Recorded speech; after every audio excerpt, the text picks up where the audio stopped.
Last lecture में हमने elimination method start किया था, उसकी स्टार्टिंग थी एलिमिनेशन मेथड की। लास्ट लेक्चर जो हमारा था, अगर किसी ने नहीं देखा है तो डिस्क्रिप्शन में उसका लिंक है, आप उसको जाके चेकआउट कर सकते हैं। अच्छी तरीके से एलिमिनेशन मेथड सीखने के बाद ही आप इस लेक्चर पे आए, आई रिकमेंड यू। उसमें हमने क्या किया था कि pair of linear equation question में हमें गिवन थी, हमने उनको सॉल्व किया था एलिमिनेशन मेथड से। एलिमिनेशन मेथड से पहले भी हम दो मेथड सीख चुके हैं। First is substitution method and second graphically method, जो हमने ग्राफ में प्लॉट करके किया था। ठीक है, उसको कंप्लीट करने के बाद अब जो थर्ड मेथड है उसकी तरफ हम आए थे। Third method is elimination method. उसमें जो एक्सरसाइज 3.4 वो एलिमिनेशन मेथड से है पूरी।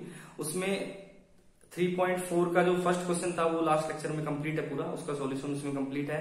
उसमें इक्वेशन गिवन थी हमें, ठीक है।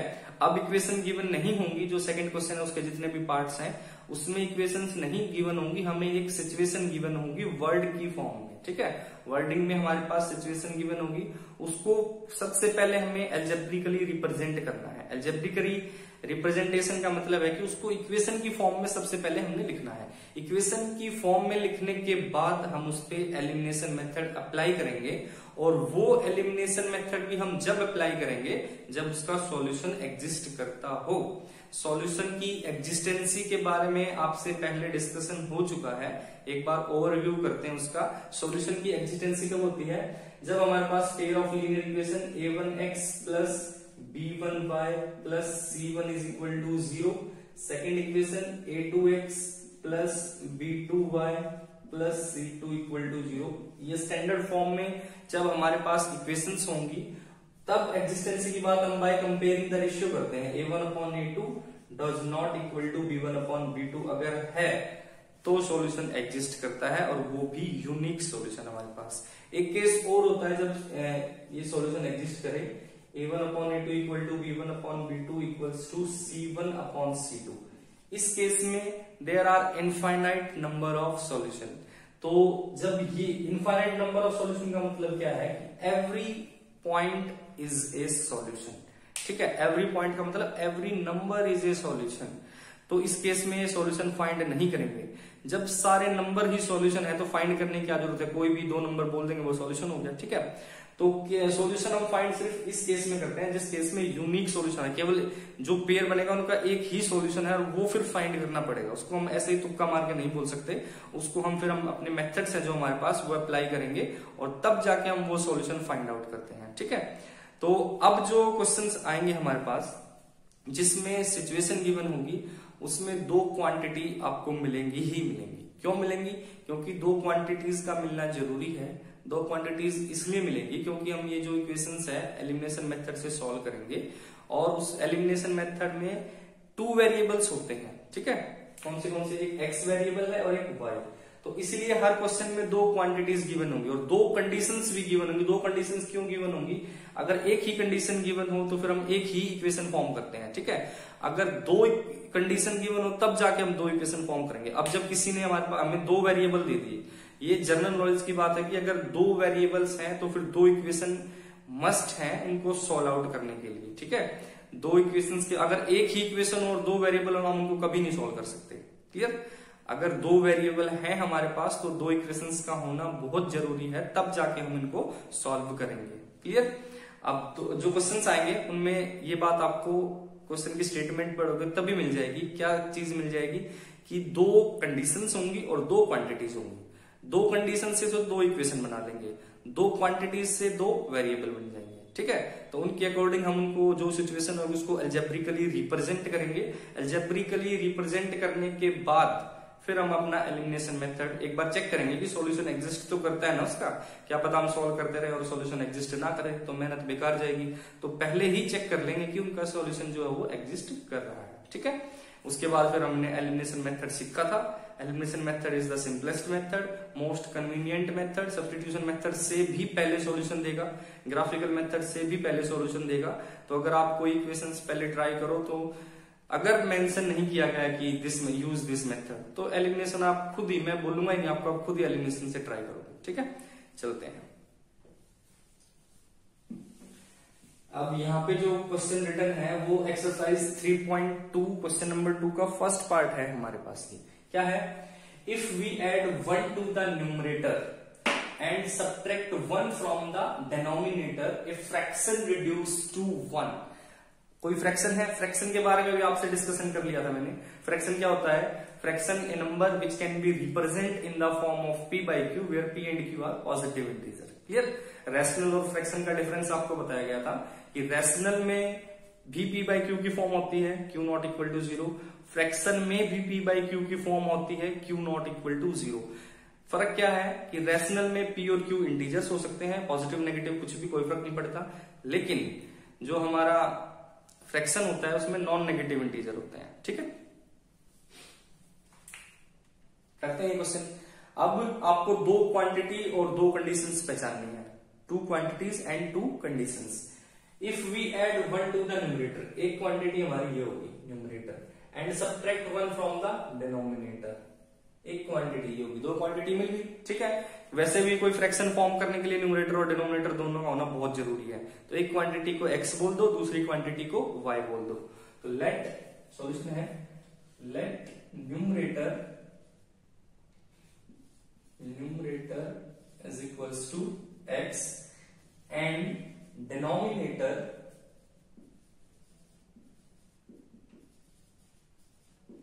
Is equals to y। अब जो कंडीशन फर्स्ट है अकॉर्डिंग टू क्वेश्चन, अगर सिर्फ न्यूमरेटर x हो और डिनोमिनेटर y हो, अगर न्यूमरेटर क्या हो x और डिनोमिनेटर क्या हो y, देन फ्रैक्शन क्या होता है x upon y, numerator upon denominator.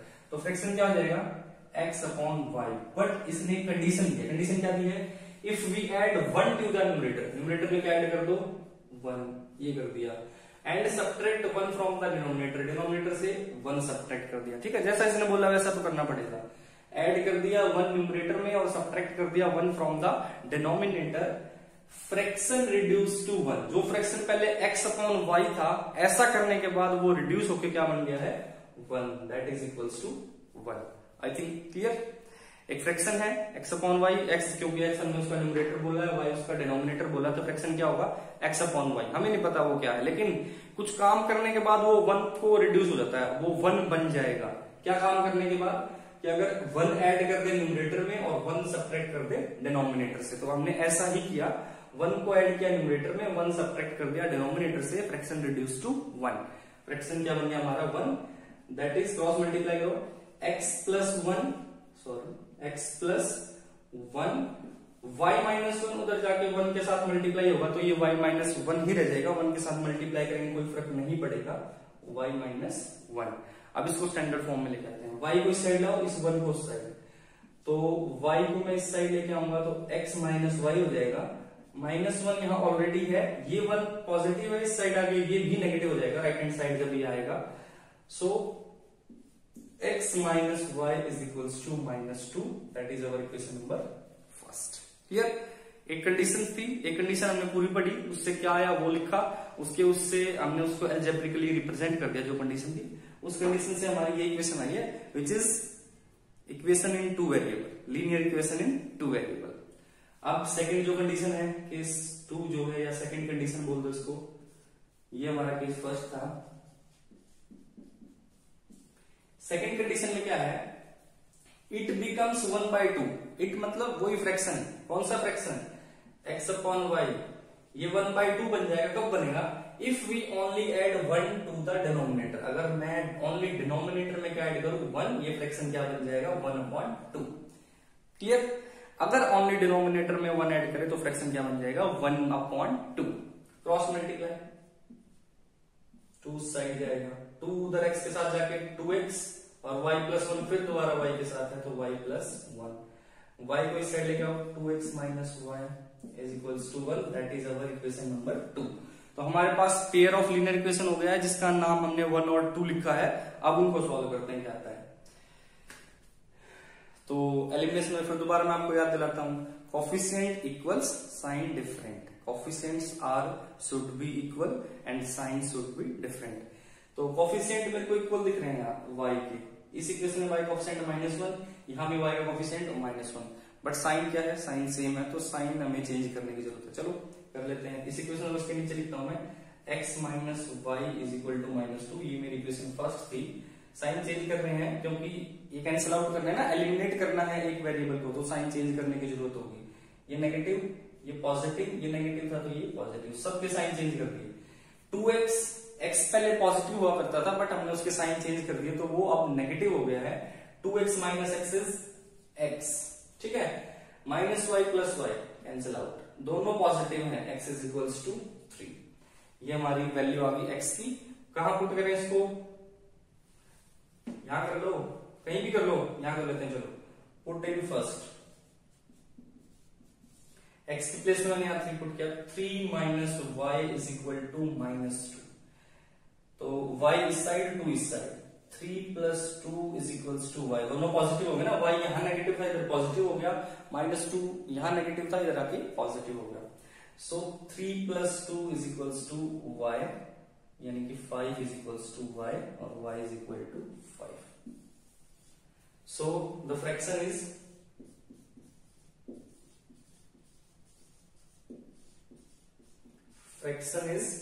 Fraction क्या था हमारा, numerator upon denominator, x upon y, और x क्या है 3, x अभी फाइंड आउट किया ना, x is 3 and denominator is 5, तो फ्रैक्शन क्या हो गया हमारा 3 अपॉन 5।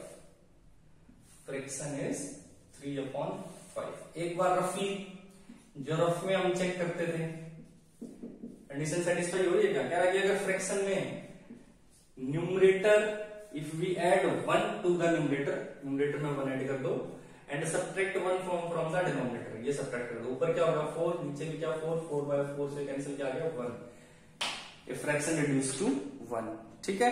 इस अगर जैसे इसने बोला था सही काम सेटिस्फाई हो गया।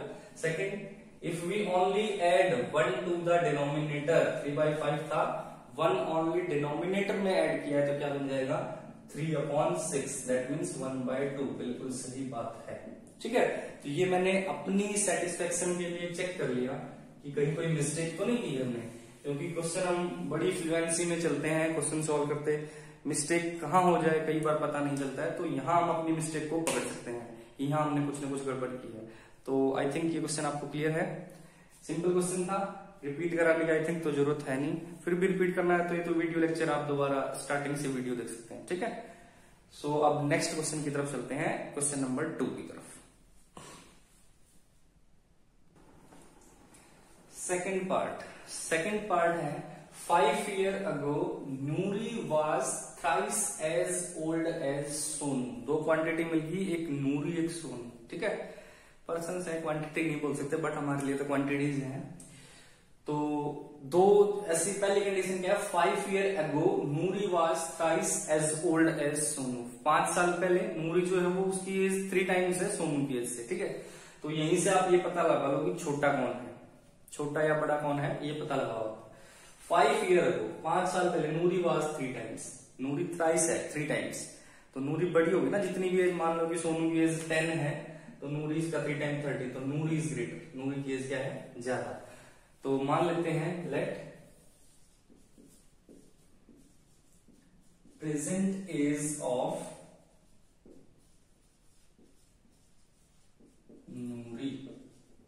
नूरी की प्रेजेंट एज मैंने बोल दी x इयर्स, वैसे तो अंडरस्टूड है एज की बात कर रहे हो तो वो इयर्स में होगी, बट आपको फिर भी लिखना है, ठीक है।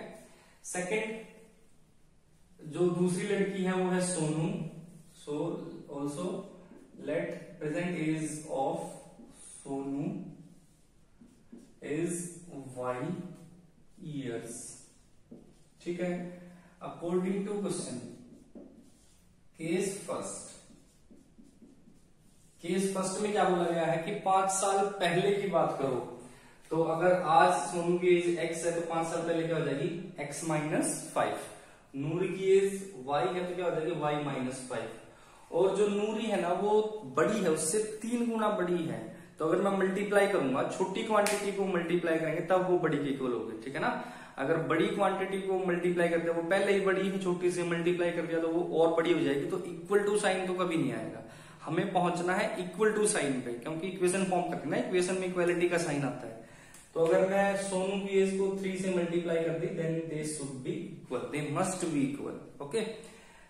मल्टीप्लाई करो, x -5 3 से मल्टीप्लाई करेंगे 3y माइनस 15 x, 3y को मैं साइड लिया माइनस 3y माइनस 15 था ऑलरेडी यहाँ, 5 इधर आके हो जाएगा positive x minus 3y minus 10 minus 15 plus 5 क्या हो गया minus 10, that is equation number our first. Clear है। अब चलते हैं केस 2 पे। केस 2 पे क्या कहता है 10 years later, 10 years later, letter आएगा यहाँ 10 साल के बाद। 10 साल के बाद जो है वो नूरी की एज क्या हो जाएगी 10 years later Noori will be twice as old as Sonu. आज नूरी की एज x है, 10 साल के बाद क्या हो जाएगी x प्लस 10। सोनू की एज क्या है y, 10 साल के बाद क्या हो जाएगी y प्लस 10। अब 10 साल बाद की बात करें, जैसे फर्स्ट केस में 5 साल पहले की बात करिए तो हमने एज में से 5 को माइनस कर दिया था। अब 10 ईयर लेटर की बात करते हैं तो हम एज में 10 प्लस करते हैं। इक्वल कब होंगी अब ट्वाइस होगी। अच्छा, कोई जोन जिससे बड़ा चाहे 5 साल पहले जाओ चाहे 10 साल बाद जाओ, जो बड़ा है वही बड़ा रहता है, ये प्रैक्टिकल बात है। ठीक है, तो अभी भी सोनू ही छोटी है लेकिन इस बार वो 2 टाइम्स, तो इस बार 2 से मल्टीप्लाई करेंगे। ठीक है, twice as old as Sonu, तो ये ट्वाइस था इस वजह से 2 से मल्टीप्लाई किया है। फर्स्ट केस में थ्राइस था इस वजह से 3 से मल्टीप्लाई किया था। ठीक है, तो अब क्या हो जाएगा x plus 10 is equals to 2y और 10 के साथ करेंगे तो 20। 2y को उधर लेके आओ, x माइनस 2y, 10 उस साइड जाएगा तो 20 minus 10, x minus 2y is equal to 30, that is equation number 2। 2y इस साइड आके नेगेटिव हो गया, 10 उस साइड आके नेगेटिव और 20 माइनस 10 इज 10, ये 30 हो गया था, मिस्टेक हो गई थी यहाँ पे। ठीक है, आगे दो इक्वेशन, फिर वही एलिमिनेशन मेथड से करना है तो कोफिशिएंट सेम साइन डिफरेंट। एक बार कंपेयरिंग रेशियो भी चेक कर लो, 1/1 माइनस 3/-2। ठीक है, नॉट इक्वल है तो यूनिक सॉल्यूशन आएगा। तो x minus 3y is equals to minus 10। I think यहाँ साइन कोफिशिएंट x का इक्वल है, साइन ही चेंज करना बस, तो माइनस प्लस और ये plus x cancel, plus 3y minus 2y तो पॉजिटिव y बचेगा, 10 और 10 क्या हो जाएगा 20। y की वैल्यू क्या आ गई 20, y की वैल्यू पुट कर लो फर्स्ट में, पुट इन फर्स्ट, सेकंड में भी कर सकते हो कोई प्रॉब्लम नहीं है। x माइनस 3y है, y 20 आ गया, 3 into 20 is equals to minus 10, x minus 60 is equals to minus 10, 60 उस साइड आके plus, x is equal to minus 10 plus 60, x is equals to क्या हो जाएगा 50। सो जो x y माने तो बता दो। सो प्रेजेंट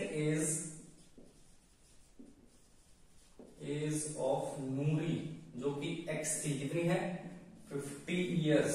ठीक है, present age of Sonu is equals to 50 थी, सोनू कितनी थी y 20 इयर्स। ठीक है, सोनू 20 साल की है, नूरी 50 साल की है। 5 साल पहले की बात करें, नूरी 50 की है तो 5 साल पहले कितने की होगी 45 की, सोनू कितने की होगी 15 की, 15 3 जा, इसको 3 से मल्टीप्लाई करेंगे तब इक्वल होगा, तो थ्राइस हो गया। ठीक है, ऐसे ही सेकंड केस में हो जाएगा, 10 साल बाद वो 60 की हो जाएगी, वो 20 की हो जाएगी, वो सॉरी वो उसका ट्वाइस हो जाएगा, ये 60 हो जाएगी, ये 30 हो जाएगी, तो 32 जा 20। क्लियर, होप ये क्वेश्चन आपको क्लियर होगा, इसमें जो कोई ज्यादा बड़ी बात थी नहीं। नेक्स्ट जो क्वेश्चन है वो वेरी इंपॉर्टेंट है। अब नेक्स्ट क्वेश्चन जो करते हैं हम,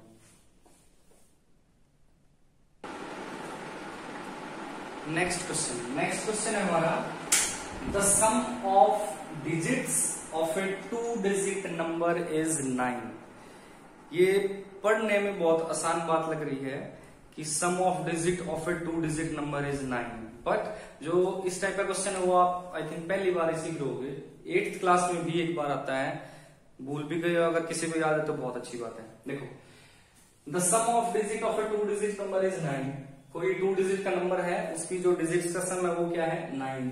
ऑल्सो 9 टाइम्स द नंबर, जो भी नंबर है उसका कितने टाइम्स 9 टाइम्स, मतलब जो नंबर है जैसे 25 है, जैसे मान लो कि 25 क्या ऐसा ही 45 मान लेते हैं, 2 डिजिट का नंबर है, इसके डिजिट का सम भी क्या है 4 और 5 कितना हो गया 9, मान लेते हैं कि अपना कोई ऐसे ही है, तो 45 कोई नंबर हो गया। ठीक है, उसके बाद जो सेकंड कंडीशन है उसको समझने के लिए सोचो, also 9 times the number obtained by reversing the order of digit. Also 9 times the number obtained by reversing the order of the digit. इस जो ये नंबर है इसका 9 टाइम आपको करना, तो ऑल्सो 9 टाइम्स दिस नंबर, इस नंबर का कितने टाइम्स 9 टाइम्स, ठीक है। इज ट्वाइस यानी double the number obtained by reversing the order of digit, number obtained by reversing the order of digit. Order digit का ऑर्डर चेंज करना, reverse करने का क्या मतलब है कि जो वंस डिजिट है उसको 2 जो डिजिट का नंबर होता है उसमें वंस और टेंस 2 ही डिजिट होती है, ठीक है। तो जो ऑर्डर रिवर्स करने का मतलब क्या है कि जो वंस डिजिट है उसको टेंस डिजिट बना दो, जो टेंस डिजिट है उसको वंस डिजिट बना दो, तो वो उसका ऑर्डर रिवर्स हो जाएगा, यानी 45 में क्या हो जाएगा 54, ठीक है। तो ये इसका क्या है डबल, ऐसा कोई नंबर है हमारे पास। ऐसे ही इन्होंने बोला, ये पता नहीं मेरे को है कि नहीं है, बट ऐसा इन्होंने बोला है, ये तो शायद नहीं है। तो ऐसा नंबर हमें फाइंड करना है, ठीक है। तो क्वेश्चन की तरफ चलते हैं, क्वेश्चन में ही क्लियर करेंगे आपकी सारी बातें। सबसे पहले वही 2 कंडीशन तो है ही, एक तो उनके डिजिट का सम 9 है, दूसरा 9 टाइम करेंगे तो ट्वाइस हो जाएगा रिवर्स ऑर्डर करने के बाद। तो अब कंडीशन क्या है, मान लेते हैं कि जो 2 डिजिट का नंबर होता है उसमें क्या क्या क्वांटिटी होती है, उसमें 2 डिजिट्स होती हैं, एक वंस डिजिट होती है और एक टेंस डिजिट होती है। तो 2 डिजिट का जो नंबर है उसमें यही चीजें हैं, उनको मान लेते हैं। तो let ones digit of the number बोल दी x एंड वंस के बाद टेंस डिजिट ये बोल दी y। तो देखो जो भी जब भी हम नंबर फॉर्म करते हैं 2 डिजिट के तो बहुत सिंपल है, 1 to 99 होते हैं, हमें सारे याद है कि एक डिजिट देती मेरे को 4, एक देती 7, तो इनसे क्या क्या नंबर बन सकते हैं, इनसे 2 नंबर बन सकते हैं 47 और 74, है ना। एक बार 4 को वंस पे ले लो और 7 को टेंस पे, तो ये हो जाएगा हमारे पास 74, और ऐसा वो रिवर्स कर देंगे, यानी कि 4 को टेंस पे ले लिया, 7 को वंस पे, तो ये ऐसा हो जाता है 47, ठीक है। 2 डिजिट का बहुत ही सिंपल होता है, लेकिन ऐसे नहीं है कि मैं इनको ऐसे नंबर बना दूंगा एक्स वाई, मतलब एक को वंस पे ले लिया, एक को टेंस पे और दूसरे को रिवर्स करेंगे तो वाई एक्स, नहीं, ये गलत हो जाएगा, ऐसे नहीं करना है। नंबर फॉर्म करने का तरीका क्या होता है, जो रूल है, ये तो 2 डिजिट का है तो हमें आसानी से याद हो गया, जैसे 3 डिजिट का ले लें तो उसमें आप कंफ्यूज हो जाओगे, या 4 या 5 डिजिट के में तो और ज्यादा कंफ्यूज हो जाओगे। तो रूल क्या है कि जो नंबर या जो डिजिट वंस प्लेस पे होती है उसको 1 से मल्टीप्लाई करते हैं, जो टेंस पे होती है उसको टेंस पे करते हैं, 10 से मल्टीप्लाई करते हैं, और जो 100th प्लेस पे होती है उसको 100 से मल्टीप्लाई करते हैं। ऐसे ही अगर 1000 प्लेस पे होगी तो उसको 1000 से मल्टीप्लाई करेंगे और सबको सम कर देंगे। हम एक्सपेंडेड फॉर्म कुछ ऐसे लिखते थे ना, जैसे 474 40 इसकी एक्सपेंडेड फॉर्म लिखी थी, तो हम ऐसे लिखते थे 700 + 40 + 5।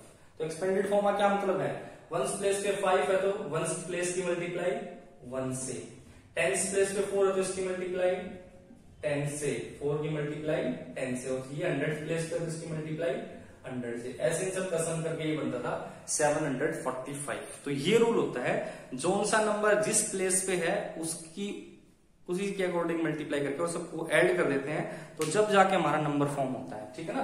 तो नंबर फॉर्म करने का तरीका ये है, तो नंबर फॉर्म करने में कंफ्यूज नहीं होना है। तो फर्स्ट इक्वेशन में मेरी पहली लाइन से the sum of digit of 2 digit number is 9। तो अकॉर्डिंग टू क्वेश्चन केस जो फर्स्ट है उसमें क्या होता है, दोनों डिजिट का सम कितना है 9, एक डिजिट x है दूसरी y है, x + y = 9। इसमें कोई सोचने समझने की बात नहीं थी, दोनों डिजिट का सम क्या हो गया 9। अब जो केस 2 है वो इंपॉर्टेंट है। केस 2 में क्या कहता है कि 9 टाइम दिस नंबर, अब ये नंबर फॉर्म करना है पहले तो मेरे को, तो नंबर फॉर्म करते हैं, लेट नंबर। पहले बात तो मेरे ऊपर चॉइस है, मैं किसी को भी 1 डिजिट बोल सकता हूं, किसी को भी 10 डिजिट बोल सकता हूं। तो मैंने मान लिया कि जो x है मेरी वो 10 डिजिट है, तो मैंने x की 10 से मल्टीप्लाई कर दी, और y मेरी 1 डिजिट है तो y की 1 से मल्टीप्लाई कर दी, तो नंबर क्या हो गया 10x + y, ठीक है। और अब इनका ऑर्डर रिवर्स करते हैं। नाउ रिवर्सिंग द ऑर्डर,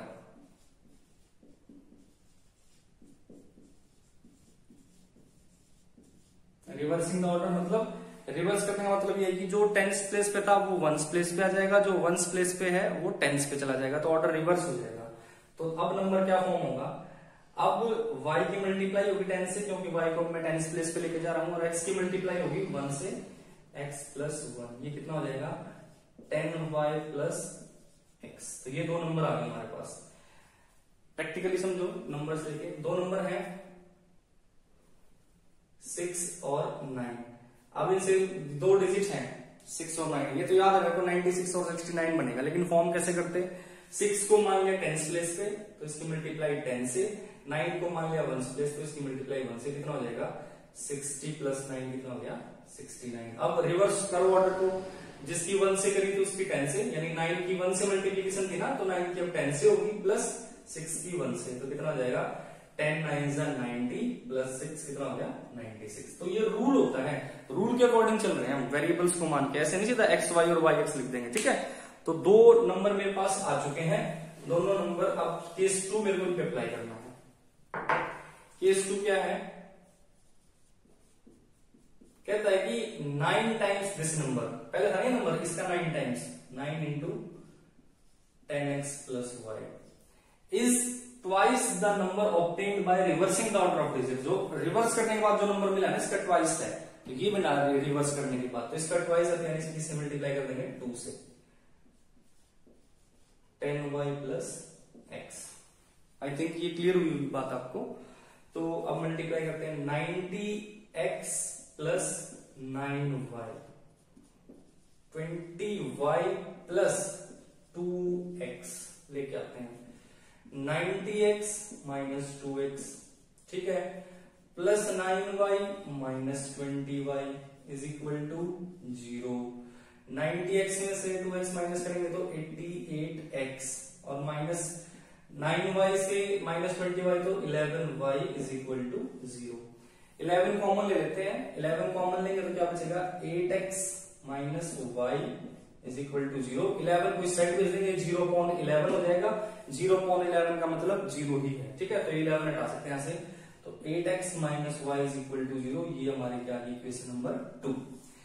तो अब इनको सॉल्व कर लेते हैं, दोनों इक्वेशन आ गई हमारे पास। दूसरी इक्वेशन क्या है, x plus y is equal to 9, ना साइन चेंज करने की जरूरत है और ना ही कोफिशिएंट चेंज करने की जरूरत है, ऑलरेडी है। ये कितना हो गया ना 8x और x 9x, y से y कैंसिल हो गया, is equal to 9, x is equal to 9/9 यानी कि 1। x क्या हो गया हमारा 1, फर्स्ट में पुट कर देते हैं, इसको फर्स्ट बोला है, लिखा अब तक हमने, ये फर्स्ट है, put in first, put in first, तो 1 plus y is equal to 9, y is equal to यहां से क्या आ जाएगा 8, तो x इज इक्वल टू क्या आया है 1, y इज इक्वल टू क्या आया है 8। 1 और 8 से कितने नंबर फॉर्म हो सकते हैं, क्या लिख देता हूं, लास्ट का जो क्वेश्चन है वो यहाँ, x is equal to 1, y is equal to 8, तो दो नंबर फॉर्म हो सकते हैं, नंबर्स आर एक तो 18 और एक 81, ठीक है। चेक कर लेना आप, एक नंबर का 9 टाइम दूसरे नंबर का 2 टाइम के इक्वल है या नहीं है, कर ले। इसका 9 टाइम करो, 18 9 जा 170 62, 18 9 जा, इसका 9 टाइम कर दिया, दूसरे का 2 टाइम्स मिलेगा, चेक करो, ये हो गया 216 और ये भी 162 ही होता है, तो एक का 9 टाइम दूसरे का 2 टाइम्स, दोनों इक्वल हैं, तो क्वेश्चन हमने बिल्कुल फिट किया है। बस समझने वाली बात ये है, ये आपके लिए नई बात होगी, वैसे तो नई नहीं है और कोई बड़ी बात भी नहीं है, कि नंबर फॉर्म करने का तरीका यही होता है, 1 डिजिट को 1 से मल्टीप्लाई करो, 10 डिजिट को 10 से मल्टीप्लाई करो, नंबर आपके सामने आ जाएगा, ठीक है। तो ये आपको सीख जाओगे, कोई दिक्कत नहीं है, नहीं सीखो तो बार बार रिपीट करो, इसको सीख जाओगे आप।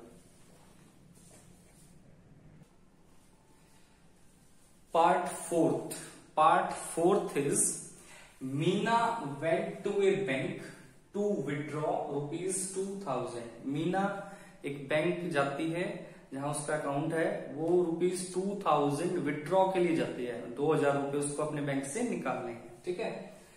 सी asked the cashier to give her ₹50 and ₹100 notes only. उसने एक कंडीशन अप्लाई कर दी कैशियर के ऊपर कि उसको सिर्फ 50 के और सिर्फ 100 के ही नोट चाहिए। वैसे तो कैशियर ज्यादा मानते नहीं है, बट उसकी मान ली क्योंकि ये सिचुएशन है तो कैशियर ने उसको ₹50 और ₹100 के नोट्स के लिए बोला गया है। ठीक है, एक मेरा फ्रेंड भी कैशियर, वो मानता नहीं है। सो ₹50 एंड ₹100 नोट्स ओनली।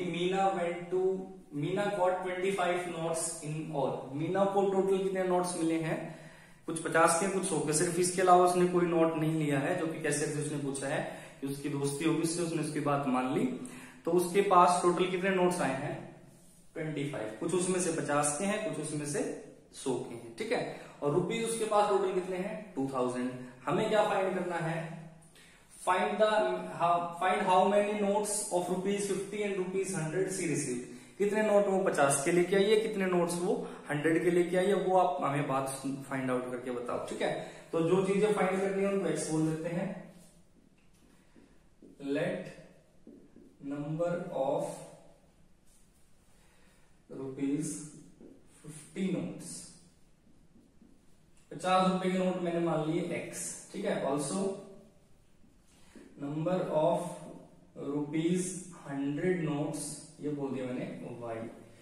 दो कंडीशन कौन सी है? एक कंडीशन तो ये कि उसके पास टोटल नोट 25 है, दूसरी कंडीशन ये कि उसके पास टोटल ₹2000 है। तो दोनों कंडीशन से देखो इक्वेशन कैसे बनाते हैं। ये नोट जितने भी हैं दोनों को ऐड कर दिया तो कितने नोट हैं? 25। That means x plus y is equal to 25। एक इक्वेशन आ गई बड़ी आसानी। टोटल नंबर ऑफ नोट्स कितने हैं? 25। तो कुछ 50 के होंगे, वो कितने हैं? x। कुछ 100 के होंगे, वो कितने हैं? y। दोनों को ऐड कर दिया तो कितने होंगे? 25। दूसरी बात, अगर मैं आपको ये बोलूं कि मेरे पास जो 50 के हैं वो 3 नोट्स हैं और 100 के कितने नोट्स हैं? 4।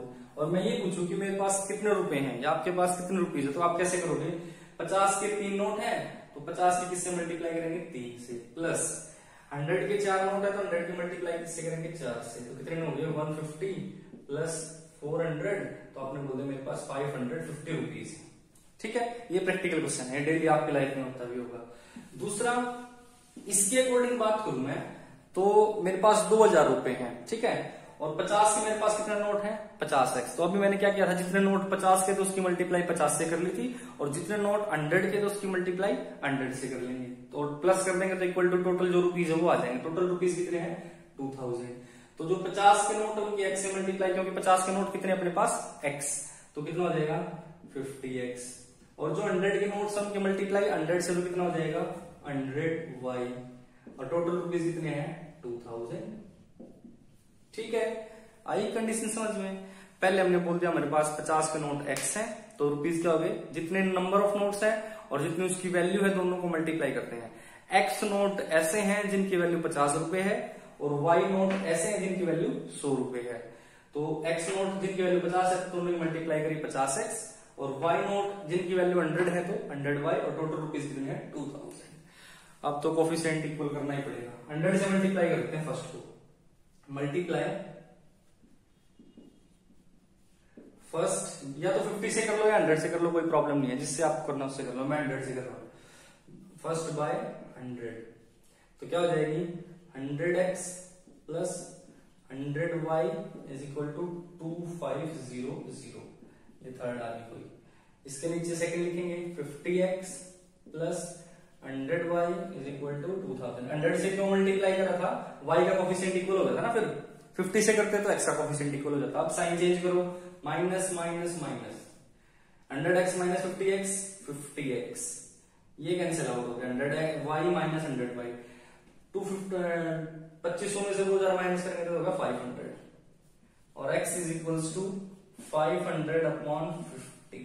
0 से 0 कैंसिल, 5 से 10 हो गया, तो x इज इक्वल टू कितना आ गया? 10।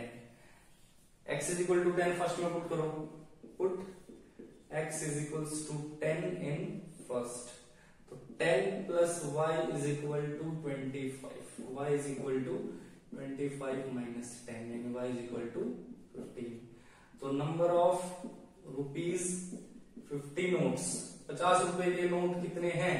50 रुपए के नोट थे x, और x कितना है? x 10। ठीक है जी। और नंबर ऑफ रुपीज 100 के नोट्स हमने कितने माने थे? y, और y कितना है? y है 15। एक बार चेक भी कर लेना 2000 रुपए बन रहे हैं क्या? 50-50 के 10 नोट हैं, 50-50 के कितने हैं 10 नोट्स, तो कितना होगा 500, और 100 मिलके 15 है तो 1500, ये हो गया 1500 प्लस 500 कितना हो गया 2000। ठीक है, अब एक लास्ट क्वेश्चन बचता है इसका, वो लास्ट कंप्लीट कर लेते हैं। चलो 35 मिनट्स के बाद हम लास्ट क्वेश्चन पे आ गए हैं। लेक्चर ज्यादा लंबा नहीं है, 45 मिनट्स का तो लेक्चर होता ही है आपका, अगर स्कूल भी लग रहा होता तो मैंने थोड़ी ज्यादा करनी है। आपकी बोर्ड की क्लास है, आपको तो एक्स्ट्रा वैसे भी करनी थी और अब भी करनी है, तो आपके लिए कुछ चेंज नहीं है। हाँ, ये फायदा आपका ये है, अब घर बैठ के कर रहे हो, तब स्कूल आते ही सुबह उठ के तब करते हैं। ठीक है, अब आपका जब मन चाहे जब फोन उठा के आप लेक्चर सुन सकते हैं, तो मेहनत नहीं छोड़नी है एक भी दिन। ठीक है, लास्ट लेक्चर कंप्लीट कर लें फिर बात करते हैं। Last question, A lending library has a fixed charge for the first 3 days and an additional charge for each day thereafter. ये कुछ फिक्स चार्ज वाली बात सुनी सुनाई लग रही होगी। लास्ट एक्सरसाइज में जो क्वेश्चन था टैक्सी फेयर वाला, उसमें भी कुछ फिक्स चार्ज था बैठते ही, उसके बाद पर किलोमीटर का था। इसमें जो लाइब्रेरी है, लाइब्रेरी से अगर कोई बुक इश्यू कराते हैं तो उसके फर्स्ट 3 डेज का जो चार्ज है वो फिक्स है, उसके बाद फिर हर दिन जो चार्ज है वो इंक्रीज होता रहेगा। ठीक है, अब कोई बुक लेके आया हुआ पक्का, हाँ, Sarita paid ₹27 for book cap for 7 days। Sarita ने जो 7 दिन कोई बुक रखी है उसके कितने रुपए पे करके आई, फिर वो 27। ठीक है, दूसरा कौन है, दूसरा है सूजी पेड ₹21। सूजी ने 21 रुपए पे किए हैं, वो बुक कितने दिन रखी उसने, कैप फॉर 5 days, 5 दिन के लिए उसने बुक रखी, और सूजी ने 21 रुपीज पे की है। ठीक है, तो एक दो लड़कियां, एक सरिता एक सूजी, तो दोनों ने जो पे किए हैं, उसके बाद एक ने 7 दिन के लिए 27 रुपीज पे किए हैं और दूसरी ने 5 दिन के लिए 21 रुपए पे किए। तो हमें फाइंड क्या करना है, find the fix charge which is our first quantity and the charge for each extra day, this is our second quantity. तो let the fixed charge be ₹X, let the fixed charge कितने दिन का है, fixed charge है वो 3 दिन का है भाई, ध्यान रखना ये भी। ठीक है ना, 3 दिन के पैसे फिक्स हैं, उसके बाद हर दिन इंक्रीज हो रहे हैं। Fixed charge for 3 days, for 3 days is equal to ₹X, and the additional charge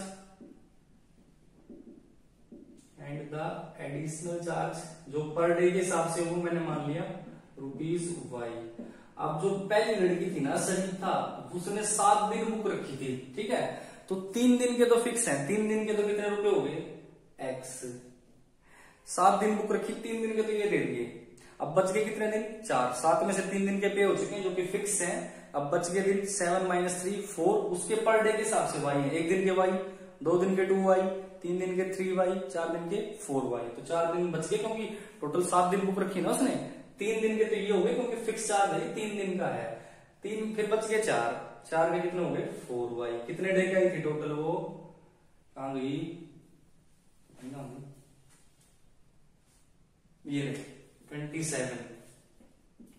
दूसरी जो लड़की थी उसने बुक कितने दिन रखी है 5 दिन, 5 में से तो 3 के तो ये हो गए, 2 के 2Y हो गए, ये कितने लेके आई है, ये साइड 21 लेके आई है, 21, ये इक्वेशन फर्स्ट, ये इक्वेशन सेकंड, माइनस कर लो, 4Y में से 2Y माइनस करोगे तो 2Y, यहां मेरे हिसाब से कितने रह गए 6, Y इज इक्वल टू आ गया 3, Y 3 आ गया, Y को 3 पुट कर लिया मैंने फर्स्ट में, पुट इन फर्स्ट में पुट किया तो x प्लस 4y है, y 3 हो गया, तो 4 into 3 is equal to 27, x plus 12 is equal to 27, x is equal to 27 minus 12, x is equal to 15.